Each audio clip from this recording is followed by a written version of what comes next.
estudantes de segundo ano, tudo bem? Sejam bem-vindos a mais uma semana do SP com você. Meu nome é Ivan Santos, sou professor de Biologia do Sistema Positivo de Ensino. E hoje, nessa semana, vamos falar sobre anfíbios, né? Vamos falar sobre sapo, rã, perereca. Vamos falar sobre a salamandra e sobre a cobra cega, que não é uma cobra e muito menos cega, tá? Então nós vamos estar comentando isso ao longo dessa nossa aula. Falando em anfíbios, então, rapidamente, já fazendo aquela introdução, nós vimos que a vida, ela se concentrou muito, né, nesses filos todos dentro da água. Mas existiu uma transição de água para a terra em alguns filos, como, por exemplo, os artrópodos. Nós vimos essa transição. Uma outra situação, se os artrópodos são mais simples e nós estudamos antes, apareceu antes, significa que eles foram para a terra, né, para o ambiente terrestre, antes dos cordados. Os cordados apareceram depois, não é isso? Bom, então, os primeiros animais, os conquistadores a conquistar todos os ambientes foram, de fato, os artrópodos. Nós já vimos isso lá nas nossas aulas. Mas agora em cordados também há uma tendência, vai começar a ter uma tendência dos cordados também migrarem para um ambiente terrestre. E isso acontece com os anfíbios, e por isso que nós chamamos ele de dupla vida, né? E essa dupla vida é porque parte dela é na água, a outra parte é na terra. Funciona assim. Mas por que os anfíbios, eles não se fixaram na terra? A gente vai ver isso. A gente vai ver com bastante cuidado para que você possa entender, né? Mas está relacionado principalmente à questão do ovo, né? Depois que ocorre a fecundação, a questão do ovo não segurar a perda hídrica, tá? Esse é o principal fator, tá? Bom, nós vamos ver que os peixes, eles não apresentavam patas, né? Claro que não. Por que apresentariam patas, né? Eles estão no ambiente aquático e ali eles se locomoviam por barbatanas ou por nadadeiras. Aí tinham as nadadeiras caudal, peitoral, né, que vocês viram, né? E vimos também que os peixes ali, eles tinham esqueletos, endoesqueleto, obviamente, né? O endoesqueleto também está presente nos anfíbios e também vai estar presente daqui por diante até quando chegar no último grupo, que são os mamíferos, que nós vamos estudar aqui dentro do reino Animalia, tá? Bom, uma outra característica é a respiração. Esses animais, embora eles tenham conquistado parcialmente o ambiente terrestre, eles não puderam abrir mão da umidade, né? E nós vamos entender isso, né? Eles ainda fazem respiração cutânea. Não existe ainda uma respiração pulmonar independente. Esses indivíduos, eles começam a apresentar um pulmão, mas o pulmão ainda não dá conta da demanda do oxigênio. Ele ainda podemos dizer que é um tanto quanto fraco, né? Ainda muito primitivo. Desta maneira, é necessário um outro sistema respiratório, e aí entra a respiração cutânea. E por isso, né, na fase adulta, eles têm esses dois tipos de respiração. Mas na fase larval, que é dentro da água, é o que? Branquial. Olha só, então nós vamos ver 3 tipos de respiração. O indivíduo pode ter os 3 tipos de respiração, né, de sistema respiratório ao longo da vida dele, né? Isso acontece bastante ali nos anuros, não é mesmo? Nós vamos verificar isso, ok? Vamos verificar também o que é um anuro.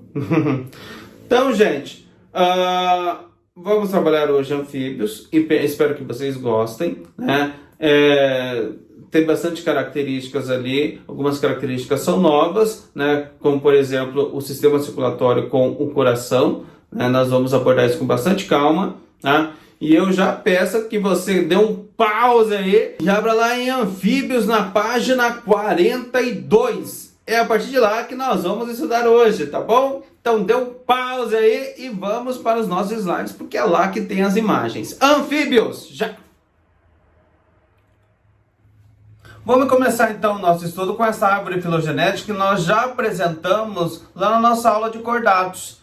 Então veja, aqui nós vamos trabalhar com os anfíbios. Vamos aqui, eu estou destacando aqui agora. Bom, nos anfíbios, então nós já podemos ver algumas características. Lembra que eu comentei que você entendendo o processo fica muito mais fácil? Por exemplo, eles são vertebrados, né? Desde peixes acontece isso. Eles são mandibulados, aqui está. Mas olha só uma característica nova que aparece, né? Tetrápodes, ou seja, 4 membros locomotores, 4 patinhas, 2 pares, 2 dianteiros e 2 traseiros.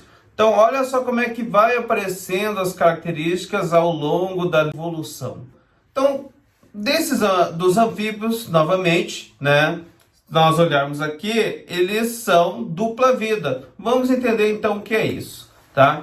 Dupla vida é quando você tem nessa expressão de anfíbios parte da sua vida ainda no ambiente marinho, parte no ambiente terrestre. É essa a ideia de dupla vida, beleza? Tá? E eles são classificados em 3 ordens que nós vamos estudar. Urodela, que são as salamandras, tá? A poda, ou a poda, que são as cobras cegas, e a anura, que são ali sapo, rã, perereca, que é o que é mais conhecido aqui do nosso cotidiano, sapo, rã, perereca. Perfeito? Bom, então vamos ver aqui algumas características dessas ordens, né? Então vamos lá. Primeira coisa, tá? A urodela, ela é representada aqui, o principal exemplo é a salamandra. E o que caracteriza ela? A presença de cauda durante a vida toda. Ela não perde cauda, tá? A cauda vem desde a fase larval e perdura, passa a metamorfose, perdura a fase adulta e segue adiante até seus últimos dias, tá? Bom, falando em fase larval, a reprodução ela é cruzada, mas a fecundação geralmente é interna na grande maioria das espécies, mas já falei na larva, o desenvolvimento é indireto. Tá? Não preciso comentar que a simetria é bilateral. A simetria em cordatos são todas, né, bilaterais. Perfeito? Então os cordatos são bilatérios. Ó.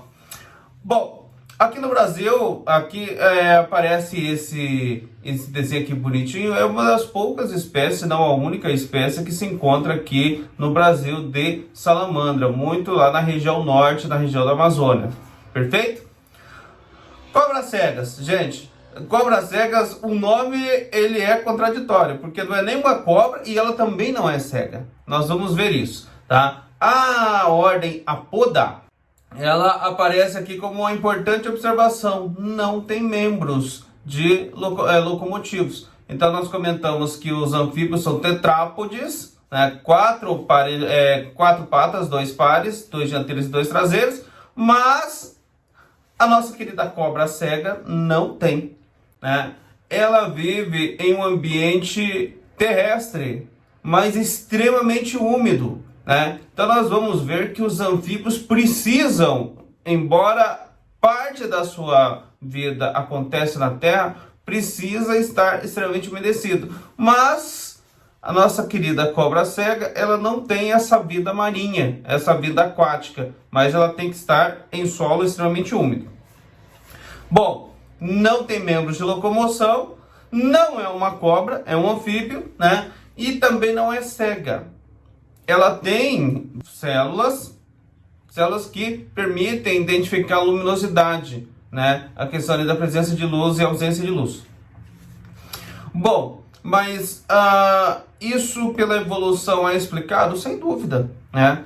O olho é um órgão extremamente complexo que exige grande quantidade de energia, grande demanda energética, né? Nós precisamos de algumas vitaminas, muitas proteínas, enzimas, células fotossensíveis para capturar ali luz, ainda a questão da formação de imagem. Então é muito complexo essa estrutura.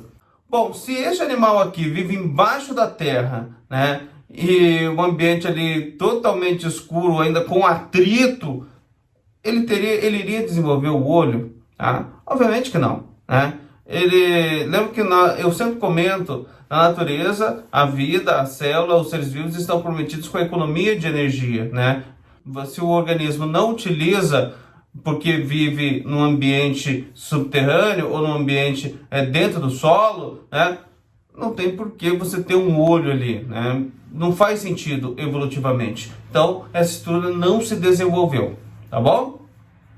Quanto à reprodução, então sexuada, né? Fecundação interna, mas o desenvolvimento geralmente é direto. E vamos ver também agora a anura, tá? Anura, esse A é de negação, né? Então a anura, ela não tem cauda a vida inteira. Tem cauda apenas na primeira parte do seu desenvolvimento. Então vamos olhar aqui esse desenho desse casal que está namorando, mas não é da maneira como você está pensando, né? É um namoro mais comportado. E aí você vê ali um casal onde você tem um macho aqui e a fêmea aqui, tá? Então é um casal de Hans. Nessa situação, o macho ele vai fazer o quê? Ele vai dar um apertãozinho na fêmea. Então, quando chega o período reprodutivo, né, o macho ele chega para fazer a fecundação. Mas a fecundação, ela não é interna, ela é externa, ela acontece na água. Quando o macho dá esse apertãozinho na fêmea, ela libera os óvulos na água e o macho libera o espermatozoide. A fecundação ocorre ali no ambiente aquático. Bom, mas agora sim você começa a entender, a compreender por que os anfíbios não se estabeleceram ainda no ambiente terrestre, embora estivesse caminhando para tal. Primeiro, essa estrutura que vai dar origem ao ovo, ela é uma estrutura que sofre dessecação ou perda hídrica. Não é um ovo como nós conhecemos hoje, o ovo da galinha, dos répteis, que consegue reter ali água, né, para o embrião se desenvolver. Aqui não. Aqui não consegue reter água. Dessa maneira, se esses indivíduos saíssem da água para fazer este movimento fora da água, você teria dois problemas. Como é que o espermatozoide iria nadar em direção ao óvulo? Não ia, né? Ia correr? Né? Não faz sentido. A outra, mesmo que fosse possível, na hora que coloca-se o ovo ali, ele perde, ele se desidrata. O embrião também não vai se desenvolver. Então, por isso que os anfíbios, né, eles não conseguiram a transição 100% para a Terra. Mas eles são extremamente importantes, porque eles são os primeiros cordatos a começar a migrar para o ambiente terrestre, tá bom? Eu falo que são os primeiros cordados porque não são os primeiros animais.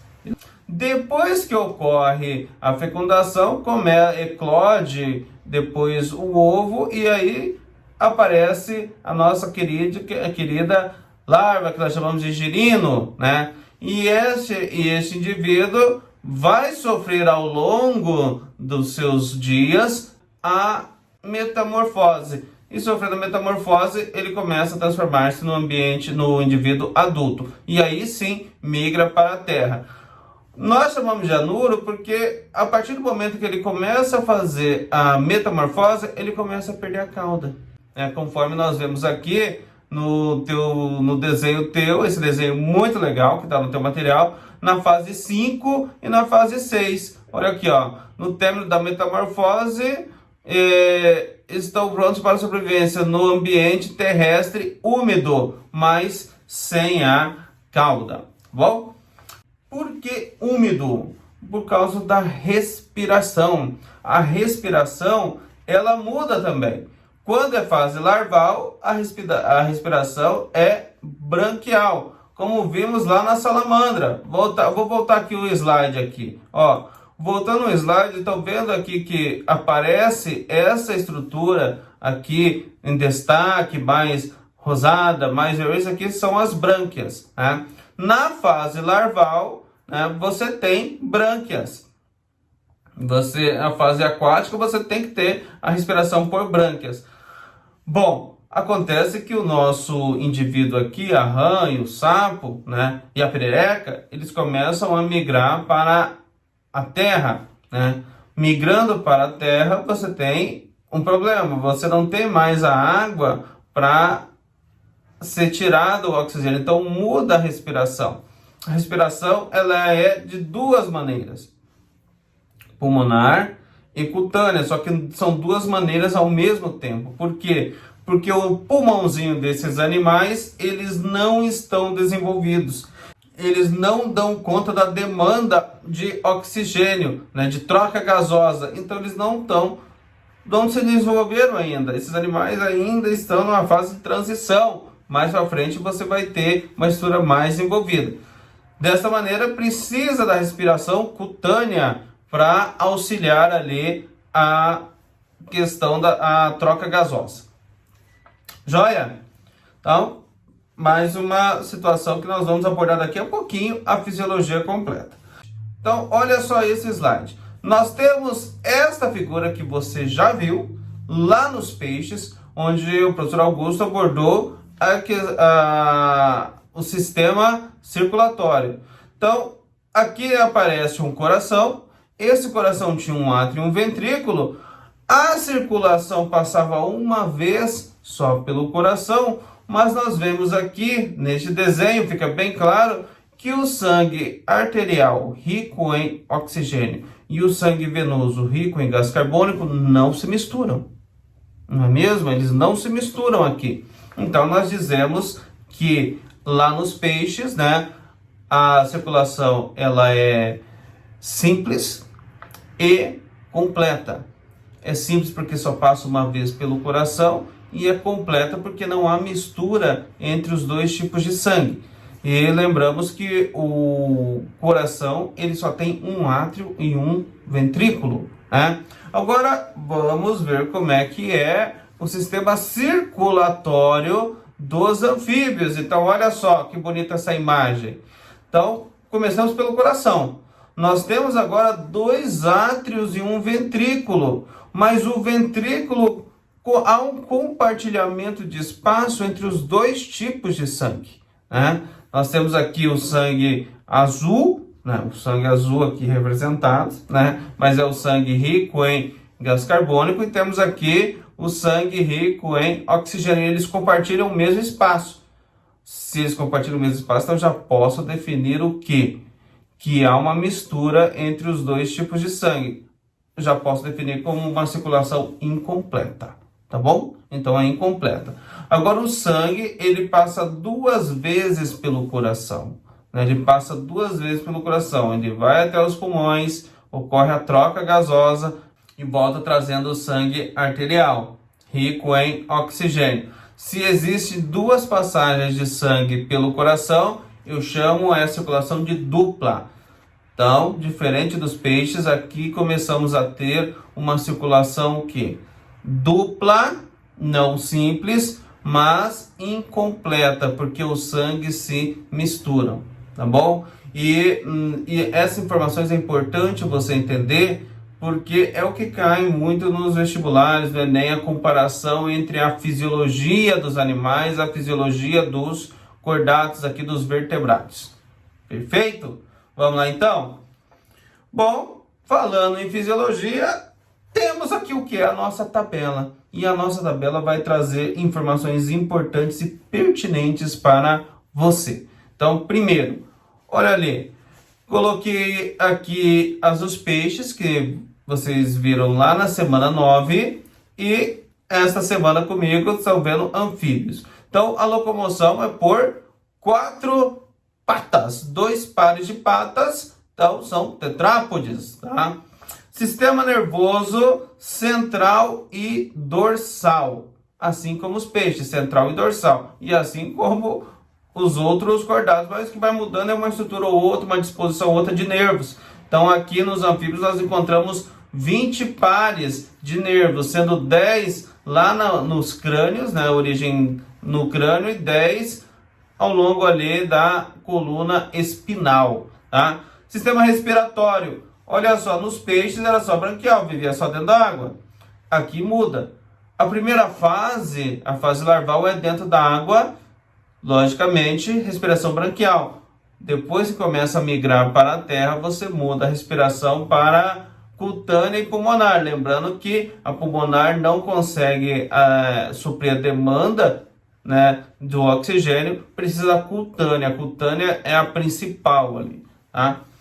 Sobre o sistema circulatório, novamente, ele é fechado, né? Ou seja, o sangue só vai circular dentro de vasos sanguíneos, e isso acontece em todos os cordatos, não tem mais circulação aberta aqui, tá? Circulação fechada, mas aqui no caso é dupla. Olha só, tem uma mudança em relação a dos peixes que era simples, aqui é dupla, mas é incompleta. O sangue se misturam, tá? Se misturam onde? No ventrículo, tá bom? Então, coração com 2 átrios e um ventrículo.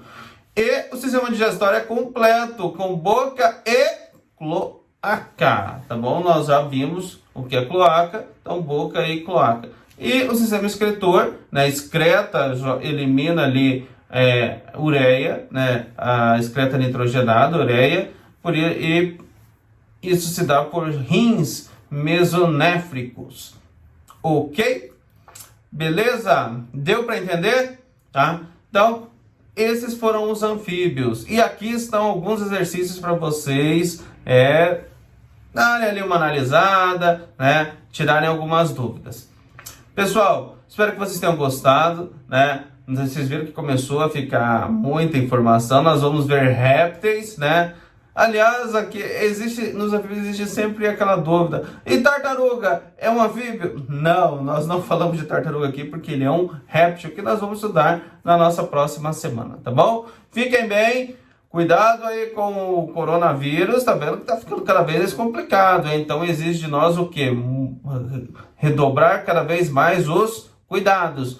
Boa semana, até a semana 12, joia? Tchau!